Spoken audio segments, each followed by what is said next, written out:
வணக்கம், இது உங்கள் தினக்கதிர். தமிழகத்தின் முதல்வராக ஒரு தலித் வருவதையும், தலித் சமூகத்தினர் முக்கிய பதவிகளுக்கு உயர்ந்து தங்கள் தலைகளை உயர்த்துவதையும் காண வேண்டும் என்பதே தனது விருப்பம் என்று ஆளுநர் என் ரவி திங்கள்கிழமை தெரிவித்தார். சிதம்பரத்தில் சுவாமி எஸ் சகஜானந்தர் அடிகளாரின் 135வது பிறந்த நாளை குறிக்கும் நிகழ்வில் பேசிய ரவி, அனைவரையும் உள்ளடக்கிய தன்மை மற்றும் அதிகாரமளிப்பதன் அவசியத்தை வலியுறுத்தினார். தலித் சமூகத்தை மேம்படுத்த நந்தனாரின் பெயரில் கல்வி நிறுவனங்களை நிறுவிய சுவாமி சகஜானந்தரின் கொள்கைகளை மக்கள் பின்பற்ற வேண்டும் என்று அவர் வலியுறுத்தினார். சமூகம் எதிர்கொள்ளும் வரலாற்று சவால்களை ஆளுநர் எடுத்துரைத்தார். காலனித்துவ சக்திகள் ஒரு காலத்தில் தேசத்தை அச்சுறுத்திய நிலையில், சுதந்திரத்திற்கு பிறகு சமூக நீதி என்ற போர்வையில் ஒரு மூன்றாவது சக்தி உருவாகியுள்ளது. இது கலாச்சாரம், நாகரிகம் மற்றும் தர்மத்தை குறைமதிப்பிற்கு உட்படுத்தும் நோக்கில் உள்ளது. சுவாமி சகஜானந்தரின் போதனைகளை கடைப்பிடிப்பதன் முக்கியத்துவத்தை அவர் வலியுறுத்தினார்.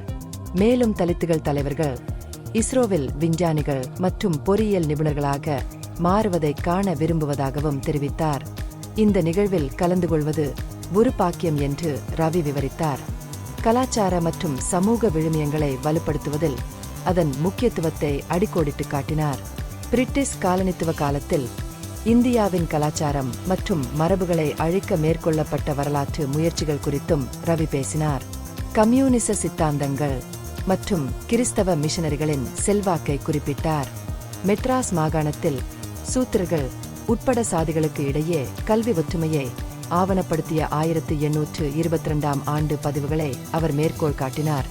அரசியல் நோக்கங்களுக்காக அத்தகைய வரலாறு எவ்வாறு சிதைக்கப்பட்டுள்ளது என்று புலம்பினார்.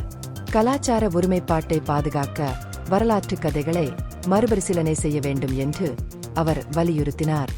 நாகப்பட்டினம் மாவட்டத்தில் உள்ள கீழ்வெண்மணிக்கு தனது சமீபத்திய வருகையை பகிர்ந்து கொண்ட ஆளுநர், 58 ஆண்டுகளுக்கு முன்பு மாவோயிஸ்ட் தூண்டப்பட்ட சம்பவம் என்று அவர் அழைத்தபோது 48 தலித்துகள் உயிருடன் எரிக்கப்பட்ட துயர சம்பவத்தை நினைவு கூர்ந்தார்.